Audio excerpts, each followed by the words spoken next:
Hello, everybody. Welcome to our webinar on the use of AI in regulatory affairs and quality affairs. Alexander Hadermeyer, I'm founder and CEO for Guideways. I'll be your host for today. We have more than 200 of you registered, so it's really great to see such a turnout for our first webinar in the series. We have a fantastic discussion prepared to demystify the use of AI for MedTech approval and compliance. First, we'll start with a short intro on the technology itself so that you can better understand the differences between the types of generative AI tools, also how they are really being applied to accelerate regulatory approval and compliance in MedTech and digital health. And then we'll have back-to-back panel sessions with our fantastic speakers. The first one will focus on the regulatory perspective on AI, so meaning how regulators and notified bodies are actually looking at the use of AI in RA and QA processes. And then the second one, the topic will be more on practical experiences and the practical application from our speakers and their customers for deploying AI in the field. All right, let's get started by introducing our speakers. Gaia is Quality and Compliance Officer at Clear.bio, which is an innovative health tech scale-up on a mission to help people with type 2 diabetes to remission. Gaia has consulting experience across both pharma and medtech, and she's currently leading the effort at Clear.bio to go from a Class 1 to a Class 2A MDR certification. Jan Bart leads the European medical devices practice at ProPharma, which is a leading global life science services company. Jan Bart has more than 3 decades of leadership experience across regulatory, quality, and clinical. Robert is principal consultant and member of the management team at MD Project, a regulatory and quality consulting firm specialized in medical devices. In addition to bringing more than 30 years of experience in the medtech industry in both Europe and the US, Robert is the current chair of the RAPS European Council. And Ronald is yet another rock star in the field. He's an independent consultant, owner of Bauman's Regulatory Consulting, and co-founder of MedTech Consulting. Ronald has 40 years of experience in the field and has been recognized as MedTech leading voice for both 2025 and 2026. So as I said, we have a fantastic set of speakers to discuss this topic today and also answer some of your questions at the end of the session. But first, before we dive into the panel discussions, I'll do a short introduction to help you understand the AI landscape for MedTech approval and compliance. One thing is clear, that's that the interest in the topic has absolutely skyrocketed over the last 18 months in particular. This is why you're in this webinar. Looking closer though, you can see that there is a difference between the level of industry interest and the actual impact at this point. So the actual value that has been created by these AI tools for regulatory approval and compliance. Only around a quarter of the MedTech companies report that they have been actively using AI for product operations. And of those, many, if not most, of the projects are still in the earlier stages, so around pilot and proof of concept phases rather than full-on deployment. That sounds strange, right? Let's have a look deeper into the technology to maybe find out the reasons why this could be the case. So when we say generative AI, there are actually at least 3 different types of tools that are being referred to. Chatbots is the most commonly known one.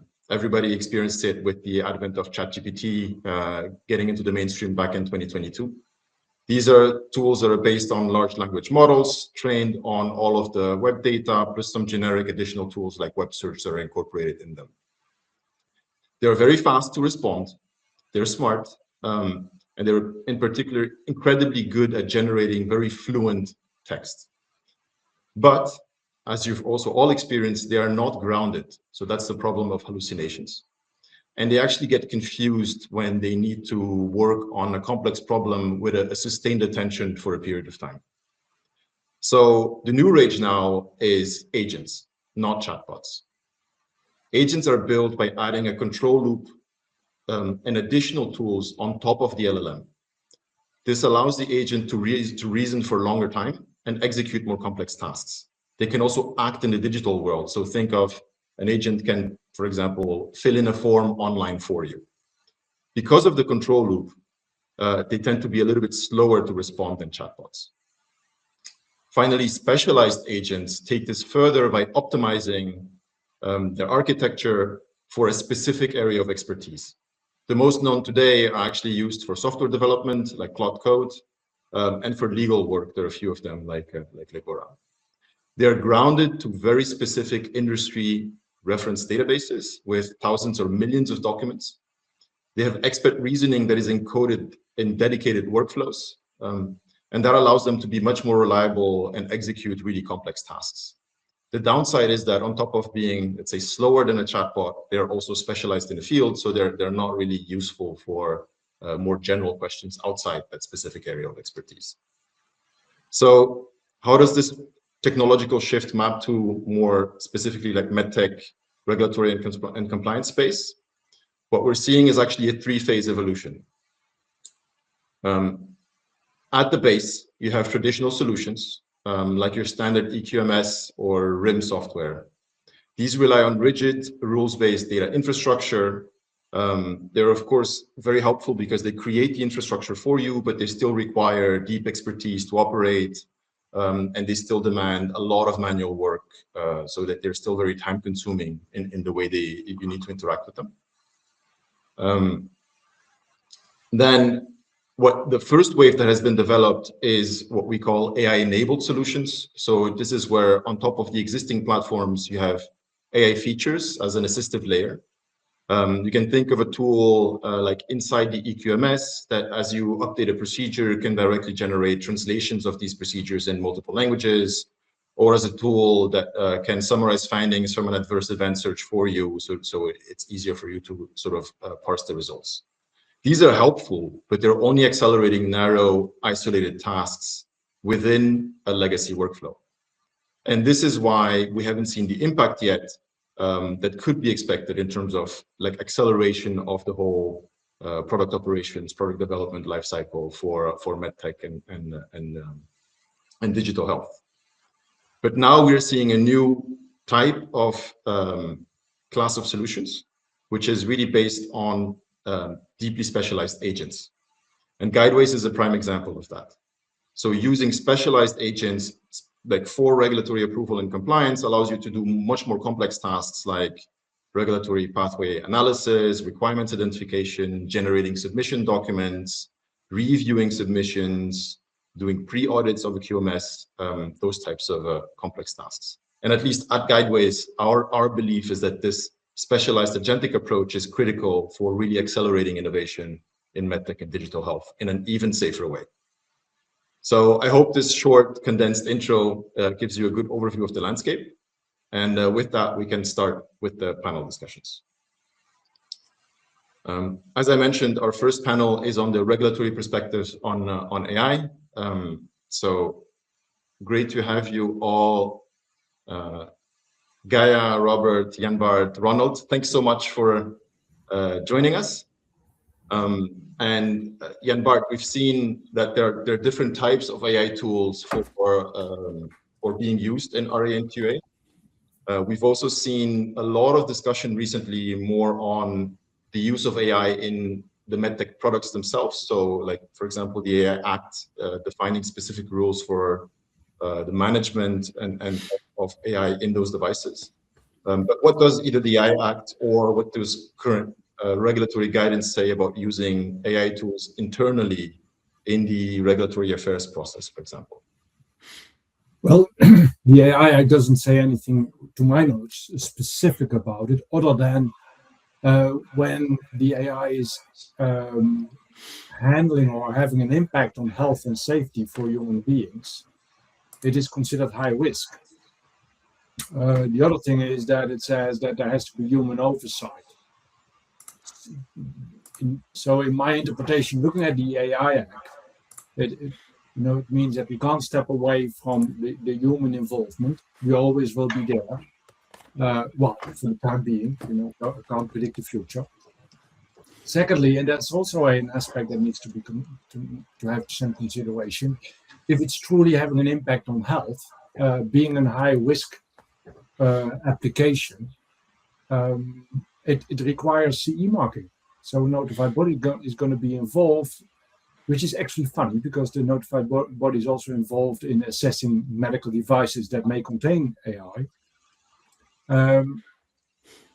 But there is another hurdle to take, if that can be, or a safety hurdle, so to say, that the notified body is going to be involved in releasing software for this purpose. Got it. So low versus high risk, human oversight, and then still the aspect of the impact on health. Does that then mean that most of these tools used for, let's say, the RA QA processes are low risk?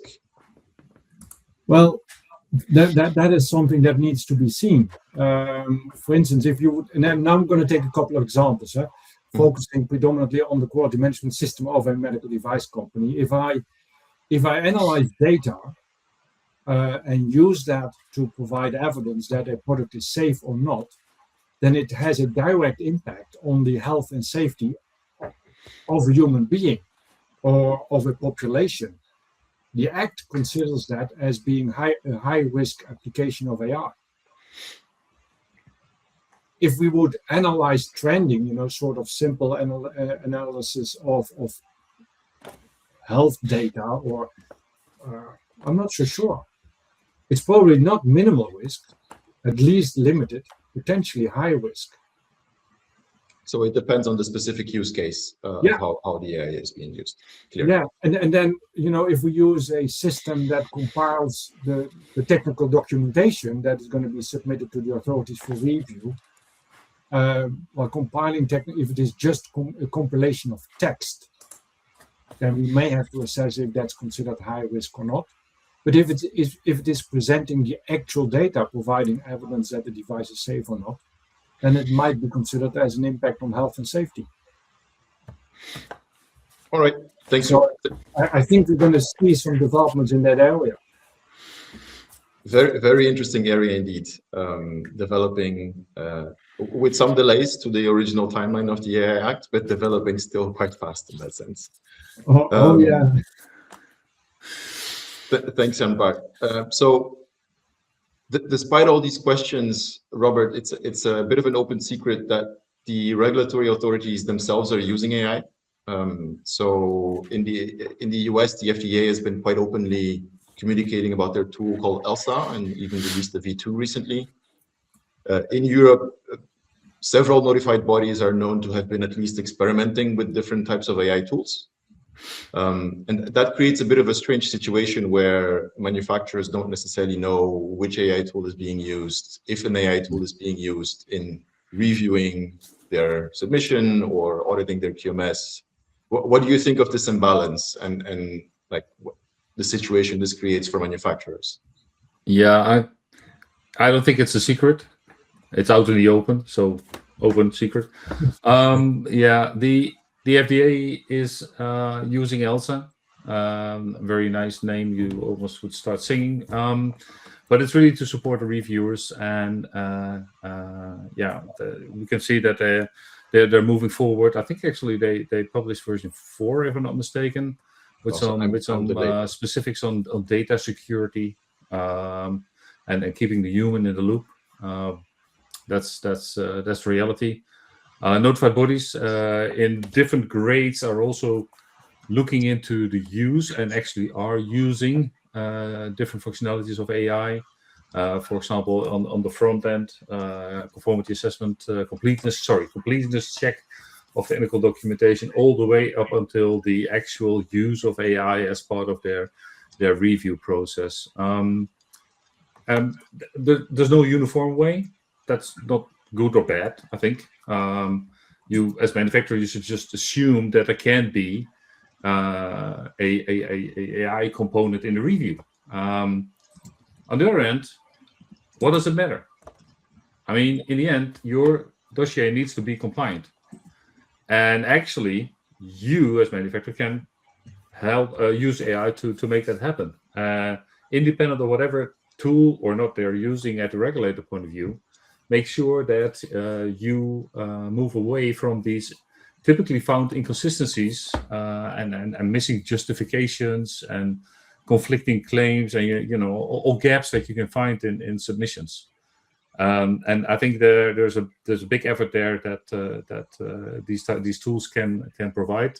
So in my mind, you don't write necessarily for the reviewer. You write towards compliance, and your responsibility as a manufacturer in the end doesn't change. You are responsible for regulatory compliance. And again, whatever tool they use, when it's a validated tool and useful, it will speed up, hopefully. It depends. Hopefully, the review processes at notified bodies. And I think that's and also other regulators, and I think that's the main thing that a lot of companies want to see, because sometimes it takes quite a lot of time to get a review started. But I do realize it's always important that you don't see it as a standalone AI piece that is doing something without the human in the loop. There always need to be a human in the loop in these processes. Yes. Indeed. So speeding up the process would be beneficial for all parties, I think, and I think mostly for patients. Yeah. Yes. Getting access to new technology, whatever it is always added value for patients if it is an improvement and the benefits are proven. So, yeah. And indeed, you point out the responsibilities of the manufacturer don't change. No. But does that mean that the expectations of quality and change a bit, or not formally, but?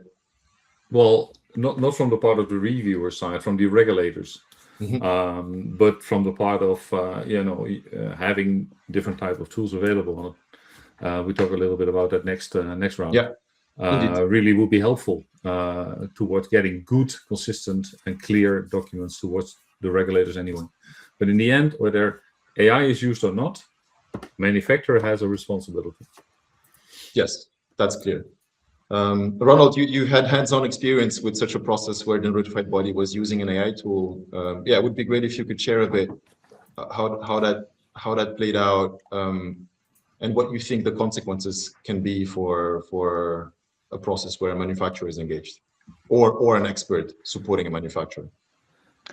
Yeah, well, I'm working with a notified body that allows to enter before submission, to allows to enter upload documents, and then they do consistency and completeness check. And Ronald, so, could you go just a little bit louder? I think we don't fully hear you. Yeah. Okay, is this better? Yeah. Okay. So I have this notified body, and they allow for a consistency and completeness check before formally uploading. And so basically the client has been uploading documents to see where are we, and basically they were checking my work. But okay, and then they send in the clinical evaluation plan, and I'm a bit of a geek there, so they came back with, oh, it's 65% complete, and bloody hell, come on, I'm aiming for at least 90, but in this stage I would have hoped for 95. So what happened there? And it was interesting because they had uploaded all these other documents, and some documents were not replaced by newer versions, so they were basing them, so the system was basing the analysis of, for example, the clinical claim on a very early document about regulatory strategy. That was version 1, while we are already in version 4. And a lot happened because you tend to go back and forth, especially with a client where this client is under a lot of time pressure. Then you're working on a lot of things in parallel. That means that you have to go back to earlier assumptions, and of course we did that, and it's there. But yeah, so we started off with a lot of claims, and yeah, those claims could not be found in the clinical evaluation plan. Yes, sure, and that took down the scores. And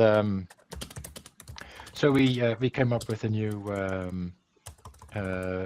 We shared version 4, and suddenly the scores went up.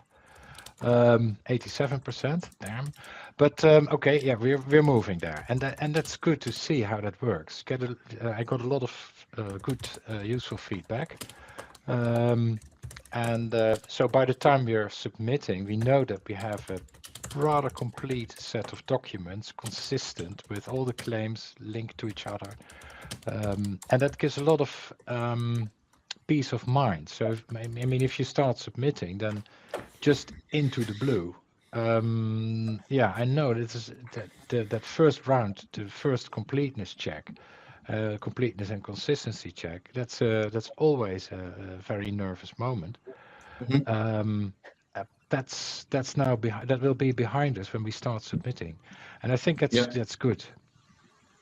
Yeah, very interesting experience. Thanks for sharing, Ronald. I think it shows that when done right, an AI tool can really help with being, let's say, even more detail oriented and exhaustive than humans sometimes can be, right? Because it can check every single document, every single line. Exactly. And in the end, that is to the benefit of patients if it helps to improve the quality, of course. It's just an interesting phase to sort of learn how to deal with that from both sides. I just find it a very, very interesting moment. Yeah, I haven't seen what happens when a reviewer starts looking at it. There will be a human in the loop. They will check. Yeah. But Yeah. I expect that they will have a sort of expectations. Oh, all right, I don't need to look at the consistency and completeness. It's there already. I assume this is complete and consistent, and then start working from there. And it means that a lot of these small issues that pop up will not be there, and they will focus on the main story, the main narrative in the CR, CP, and what have you.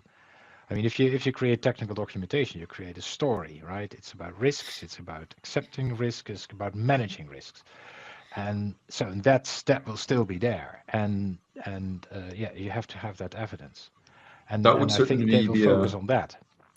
That would certainly be a positive development to focus on that rather than more Definitely. nitty-gritty elements. Gaia, so I'd love to bring the startup perspective in this. You're working on the class 2A, and I'm sort of curious how you would, given the developments, would you approach preparing a technical file differently? Would you prepare your team maybe differently? How would you approach that? My perspective, honestly, I don't think I would prepare differently just because AI is involved. Because I think, in line with what Robert said earlier, we need to prepare a good technical file either way. But there would be a bit more of a focus on consistency and traceability. For me, in a startup, what I've noticed is that very often knowledge lives in people's heads, sometimes in Slack messages, in product decisions, in tickets. So in a very practical operational sense, it's helpful for moving forward, but not necessarily in a notified body's review. So I think we would probably need to shift more heavily towards making sure that our technical file does really tell that one consistent story. For example, if the device does something in one document and it says that it does something else somewhere else, we need to ensure that that story is consistent, because that will definitely get flagged easily. So I wouldn't say it would be a different way of preparing, but I think the focus will definitely be clean terminologies, clear traceabilities, controlled versions, no claims that we are not backing up, and basically that someone can go through our documentation and understand what's happening and what we are doing without having to verbally explain ourselves. So I think I would say we're not writing for AI. That's not really the intention. It's that if we are clear enough so that AI as well as a human reviewer can follow that logic and see all the evidence that supports it. Great.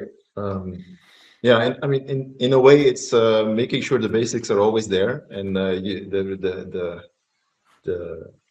responsibilities are the same. The bar formally is the same, but maybe that does mean you need to prepare a little bit more thoroughly. Is that what I heard, sort of in between the lines? I do think so. I do feel personally that maybe at some level the scrutiny, things might not fall through cracks, which might be there in terms of with humans, because we're only human. I think with AI, I think, like you said, the basics will definitely be scrutinized more heavily. Got it. Nice. Thanks. Yeah. So with that, we'll take questions on this first topic for the last 15 minutes of the session. We'll have enough time. I propose to sort of move on to the next topic, which is, so we understand now what the regulatory expectations are. Essentially, they are the same. Maybe the quality bar went up, but the formal expectations are the same. Practically, on the flip side of things, as an expert, advisor, or manufacturer, it's really interesting to also explore the different applications and experiences you've had with them. So yeah, Jan Bart, we saw that many of the projects at manufacturers are still actually early on in piloting phases. From the Profarma side, you're exposed to many different customers, manufacturers across Europe. What are sort of some of the stories you've seen, some of the traps you've seen when companies start using AI for regulatory affairs or quality affairs initially?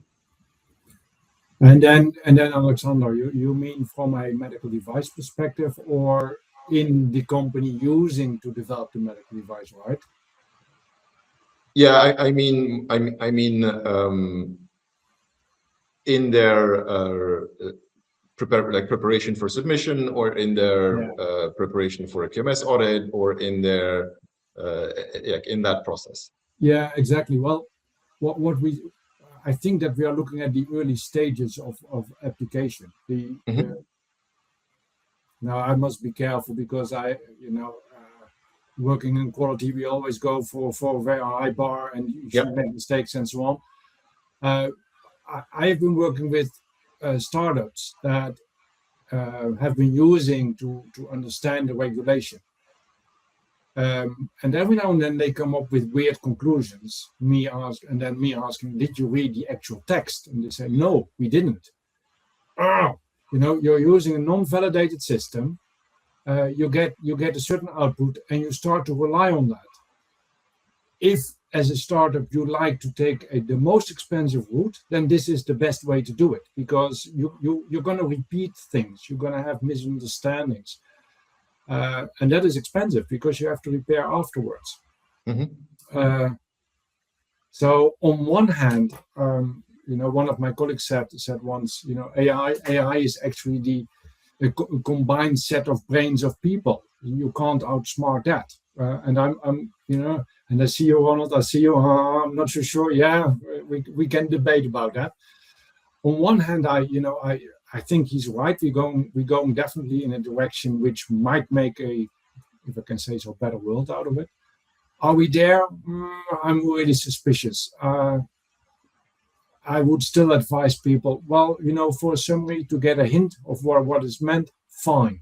But once you step into the details of designing a product, please do yourself a favor and read the text yourself and make the interpretation yourself, because we are not there yet.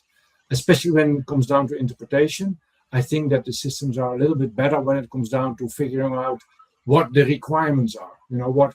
Generating lists, those kind of things. That would be fine for me. But real interpretation, no way.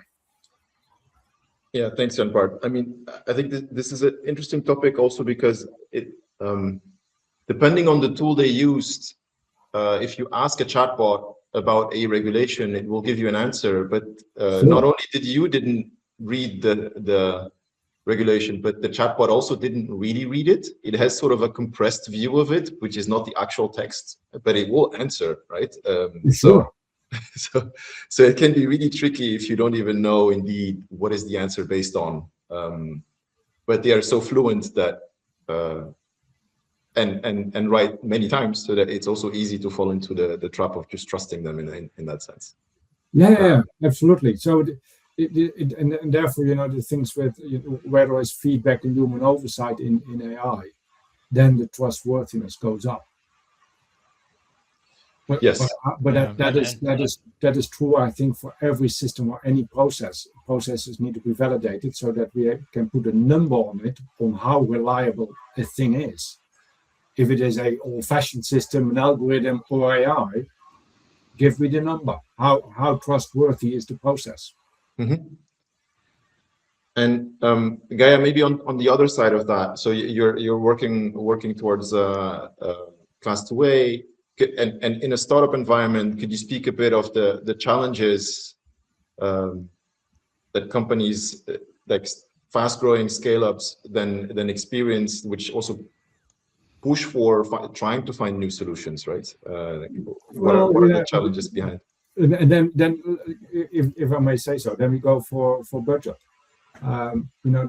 There's no such thing as a free lunch, and I mean by that, if you like to have a good system, sooner or later someone is going to pay for that, has to pay for that, because the owner of the AI system needs to earn a living, right? There's one thing that startups typically don't have. That's money. So what do? Do you gonna talk to your investors and say, we first need an awful lot of budget in order to work with a reliable AI system, but you don't have a product yet, so you don't even know if you can make it till the end. So that there's a constraint here. It is as if either you get yourself a very nice consultant, preferably from Proforma Group, or you get a very nice AI system that is as reliable, but both need money, and that is what a startup, especially in the early stages, what they don't have. Fair observation. So money is always a question for startups. Gaia, maybe you could comment a bit on that. So of course, Clear.bio is a bit further along already with the first product on the market as a scale up, but still, money and time is always of the essence, I imagine. Oh yeah. Yeah, that's actually exactly the point, because our constraints are definitely money and time. That's, I guess, the case for any startup, even scale up. But in our case, since we do have the product, that does change things a little bit, I would say. But I think moving from class 1 to 2A is that, the expectations are fundamentally just more. There is more evidence required, structure is more scrutinized, and just fundamentally the scrutiny is external. So that definitely puts an additional pressure on everything. And again, startup also means that you are always trying to do more with less. So the company is always, companies moving fast, the product is moving fast, people are busy, you never have enough people. I think that's also something that's a very real pain point. The issue is not necessarily that you can't write a document or you can't create the file. Most of the time is that the people who need to maybe review it, or people whose insights you really need, might not have the time to do that, or to the extent that you need from them. So that is sort of where it's at that point that I personally started looking towards AI, to be able to at least narrow down the things that we need human beings to review. So I'm not expecting AI to really replace judgment or replace decision making, but I think AI can do the groundwork, for example, identifying the gaps or seeing where there are inconsistencies, where we might need some more additional information from the people who have the information, and then go back, of course, to the human beings who possess that information. So that is the sweet spot that made me want to lean onto AI. Yeah. Fantastic, indeed. Connecting the dots there. Thanks for sharing, Gaia. Yeah, yes, Ronald, you're raising your hand. You wanna bring in the expert consultant part of it for how you think consultants or experts should use AI to support RAQA? Yeah, I think if you're a startup, very often you know a lot about the device, and very often also about the clinical aspects. But the regulatory part, that's the problem. So you can use an AI, and even just ChatGPT, but just be very careful and check what they come up with. So you need to go for full verification. I've tested some other AIs. That was more than 6 months ago, so that's almost Stone Age. Yeah, I just asked a very nasty classification question. I introduced a bit of ambiguity, and then just by if you have that one single word in the product description, if you interpret that in different ways, it makes a difference between class 1 and class 3. So I just threw it at the system, and then it came up with a risk classification. Are you sure? Did you think of this or that? And then it completely changed where it's based upon. Well, MDCG guidance, this MDCG guidance. So MDCG guidances that did not even exist. A classification, Rule 24, and have never heard about it. Special rule. Yeah, it's incredibly special rule. And all those things. So, and it looks so convincing. It was just like, oh, I could have written it myself. So convincing, so absolutely certain about it. But so check it, verify it, do it. And then if you do that smart, then you can combine your own sort of interpretation of what you can do with the MDR and the other stuff, read it indeed, and get to a conclusion. You can also get an expert in just to check a little bit on what's happening there. So you hire the expert for just a few hours to help you get all the work that needs to be done into the right direction. And then you use the best of all worlds. So you have some AI helping you, you use your own knowledge, and you have an expert just checking on a few points. And that can help a lot. And then you're very efficient with what you do.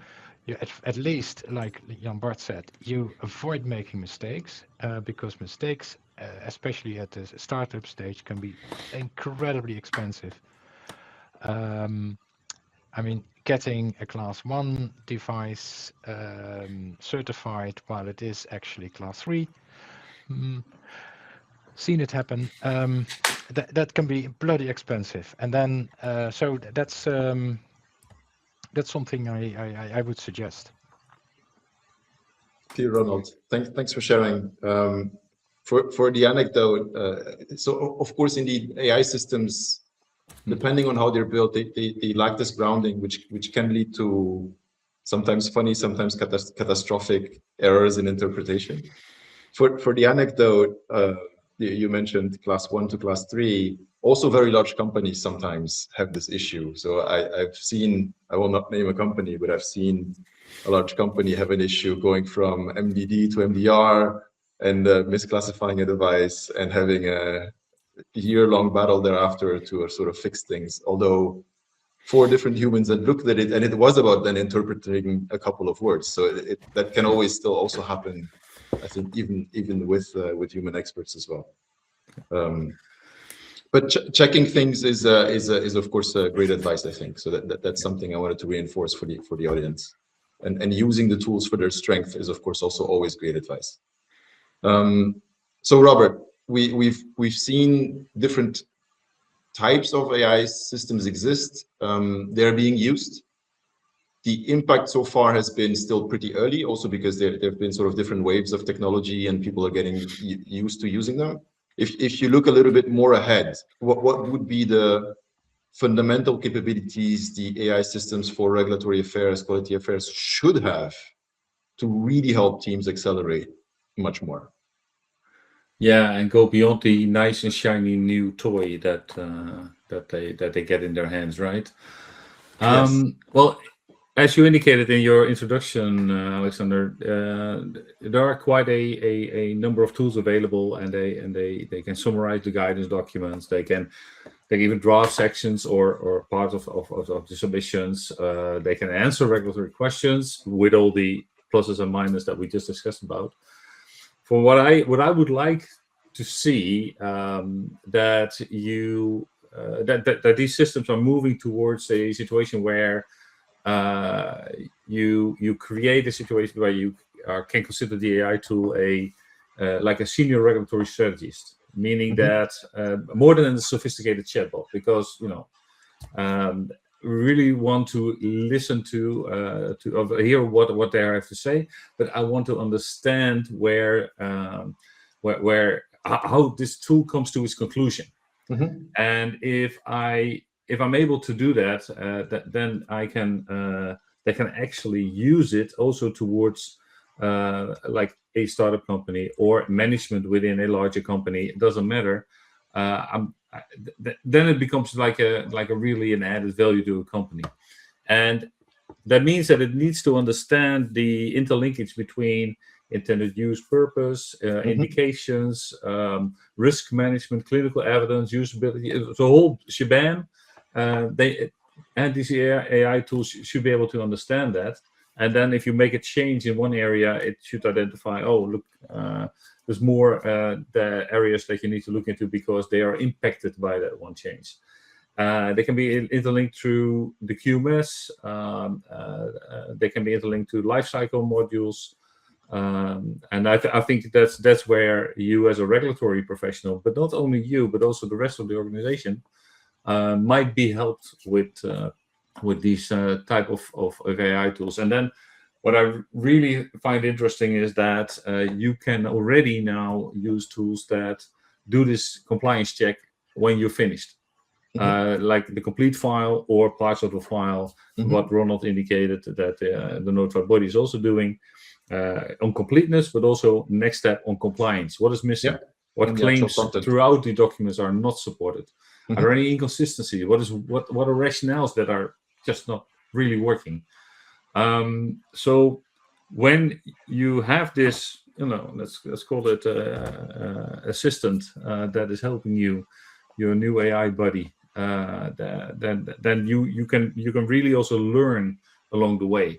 And I think that's really one of the main issues. These tools should also be learning, because would it not be great that we will know what notified body questions are most frequently asked, and that these tools are being used and trained on that, or what are common FDA findings, and then the added value can always be proven very easily. Meaning, if you would not have the AI tool available, well, how will it impact your day-to-day business? Well, most of them, as you indicated, they don't have it available yet, so it's really difficult for them to estimate what the gain will be. So I think that's something that we need to focus on as a community, that integration of the AI tool in your processes is can be very big, but you should not start big. You should start smaller. Challenge one document, challenge yourself, spend some time on using the AI, and see what you can learn from the weaknesses identified. Big story, but in the end, transformational is a big word, but it becomes transformational when you can use it as a you're really an AI body that's helping you along the route. And I saw from Priya a very interesting comment in the Q&A actually.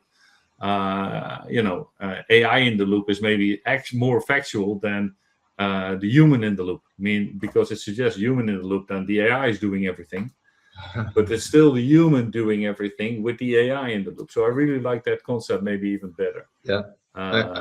Where it goes to, I don't know. I don't have this crystal magic ball. You probably have better understanding of where your tool can go to. But I really would have something like that in my bag and bring it to the customers. Fantastic. Thanks, Robert. Of course, we've mapped it all out for Guideways, but just joking. Oh my God, you're not even paying me. But your points on showing the reasoning, I think, resonate a lot. Because of course, if you want it in this space, it's very critical. It's not just about it's implemented that way. It's also the reasoning behind. Why is the risk considered high or lower? There is always the question of the reasoning behind. And if an AI tool is doing a review and it finds it to be okay, I want to understand why, based on what reason it is okay. Yeah, indeed. Equally much as if it's not okay, because then I can act. But if it is okay, it's more crucial because you might not look at it anymore. You need to have that documented and stored actually. Those type of discussions. Indeed. So it should show you these and these and these factors were checked, and they are here. They're on page X.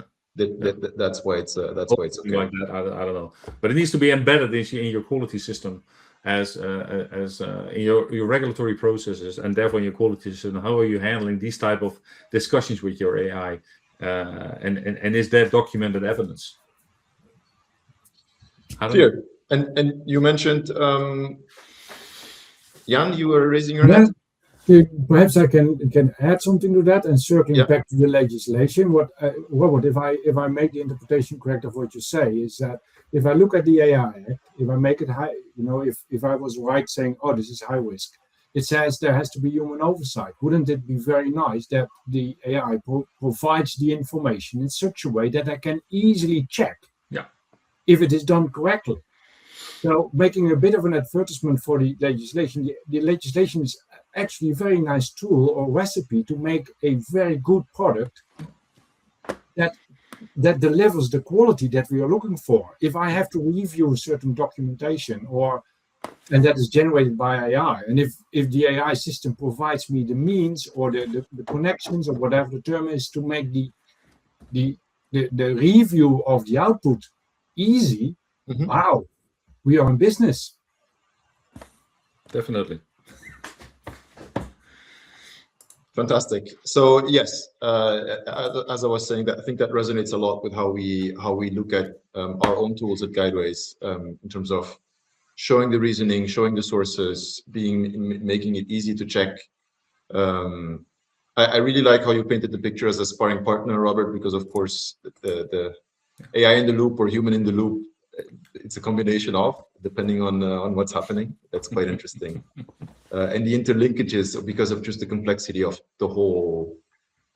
I mean, let's face it, it is still, for good reason, but there is a lot of complexity to deal with, right? So all of these interlinkages are complex to deal with, and that's why people also need help. And I also see a question in the Q&A linked to that. Yes, maybe let's go to that. If we go to the questions in the Q&A, I think we have 10 minutes left. So let's go to the questions in the Q&A, and then if there are no more questions, I'll ask one more on practical tip for tomorrow. But maybe let's go to the questions in the Q&A. Did you spot a specific question, Robert? You wanted to? Yeah, the one from Alex that says that how effective can a regulatory AI agent software be when technical documentation is to be updated, maintained? You get feedback from the market as a result of device or process changes. And yes, it will have to be very effective there, because it cannot be a one-time effort. That you use an AI tool and then, okay, we're done, everything is sent in, and now we let it loose and let it go, and we get all the feedback from the market, and that data is not being evaluated and being assessed on how does it impact certain processes like risk management, like clinical. So there's a very big link with functionality of these type of AIs inside of the company to process post-market data. Definitely, how effective can they be? Well, that's to be proven, of course. But if you talk about having this really fundamental change in AI tools, then I would say this is a definite must. Yeah. Clear. But again, it's just an opinion. But clear. It is an opinion from the chair of the RAPS committee, but I'm joking. It's just an opinion. Ronald, I see there was one question on how far behind are regulators? Are they even far behind? I think notified bodies are using it. FDA is using it. I'm not sure if they're far behind. Maybe they're ahead of the game. Actually, what do you think? No, I think they're working on it, but with various effects and efforts. I've been involved in the development of UDEMET since 2006. And when I started doing it, my manager, I was working as an inspector in those days, and my manager said, "That's UDEMET is flogging a dead horse. You go flog the horse." And so I did. And now we're 20 years later, and UDEMET is finally coming to reality. Not in the shape it was then, but yeah, okay. It is there. And from that, I know that it can take a lot of time to get the authorities to think about how they should organize and manage the data. And so I also know that now UDEMET is there. They start wondering, can we actually use the data? And I say, come on, you could have thought about it earlier, but yeah, they're now thinking about that. So they will catch up. I don't think competent authorities are very much into it, but notified bodies are, and they have a much more, at least that's what I see, they have a much more commercial point to make, because it can save them money if they can be more efficient, so they can do more reviews with less people. And especially now their rates are under pressure. Yeah, they need to do something. And that's something they are now looking into. I know that there's at least one notified body who has taken that already to quite a large extension, but I know that the others are also working on it. So yeah, that's happening there. I don't know about EMA, how far they are, but that's a completely different animal because it's about medicinal products, and I mean there are more medical devices entering the European market on a single day than medicinal substances in a year. Yeah, that's true. And of those 5 medicinal substances, 2 are recalled within 3 years. So I think the medical devices market is doing, I mean, if that would happen with medical devices in the same quantities, that would be very alarming. So Pharma is a lot easier. Sorry? Pharma is a lot easier. It's a lot easier. Yeah, to some extent, yeah. Yeah, but I don't think we need to. I don't think we should, consider that they're not doing anything there. So that because that's not realistic. No, I mean, they're also moving into systems that can be used for review of the CTDs, and I mean that's for sure. There was already an eCTD. I mean, hey, way before we did anything medical. So, but if what Ronald is indicating, is industry ahead of regulators? Maybe. But if you now look at recent publications from different authorities and from notified bodies, they're on it, and they have some very capable people also in their organizations regarding AI. Some more capable than others, just like any organization. So yeah, I don't know if they're behind or front. But that's something that doesn't matter in the end. I think the message is to manufacturers: don't assume that notified bodies or regulators are behind. They're on it. I think that's the message. I really would like to know the article that was referred to by Salah on this. Yeah, maybe you could send the link. I think it was Sana, right? Yeah. So yeah. Or Salah. It would be great if you could share the link. We're running out of time already. It goes fast when you're having fun. Maybe, Guy, there was one more question shared that I thought you could really provide some light on. The question was, how do you recommend organizations assess the readiness of their operational processes before using AI? I'm thinking about how you were considering that from a really fast-moving organization that is probably using AI in different areas already, and you're like going towards using AI in your own processes for array and QA. do you need to do a specific assessment of your operational readiness, or you just define use cases that you sort of build on? How did you look at that?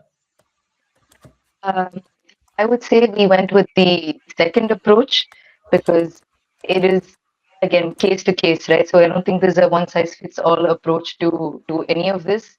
So we really went from our specific use case and took it from there. But in all honesty, this is still an area that we are iterating as we go.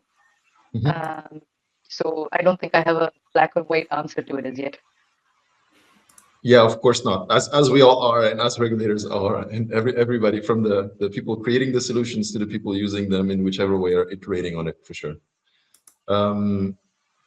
Thanks a lot. Maybe I had one more question reserved. I don't know who would want to volunteer an answer. What would be the practical thing to do tomorrow morning to get started with using AI in RAQA in an effective way? Yeah, a quick tip. Yeah, I made a comment on that already. Actually, I think just pick one task that you're doing now, and challenge yourself by using an AI tool, or with all its limitation, Gen AI. Not necessarily to say, oh, this is the best option or whatever. No, it's just to challenge yourself and see how AI is approaching things. Yeah. And see what is right and what is not right, and see how you can use it, and then hopefully, if you have the opportunity, test one or more of the AI tools that are out there with a comparable question and see how that works. And that's really the starting of the preparing. I mean, you got to feel it, you got to taste it, you got to do it, and thankfully there are some demo periods available, and let the AI challenge you. That's my final message. Great, I really like that. You got to test it, you got to do it, and and build from there. Yeah. Any other final impressions or questions? I think we can close otherwise.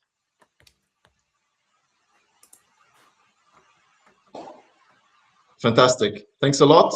I had a lot of fun, and we'll definitely follow up with another session on another set of topics. So thanks a lot. Thanks again, Guy, Ronald, Jan Bart, and Robert for joining in and sharing your expertise and your experience. Thank you for organizing, Alexander. Thank you. Very nice. Bye-bye. Bye-bye.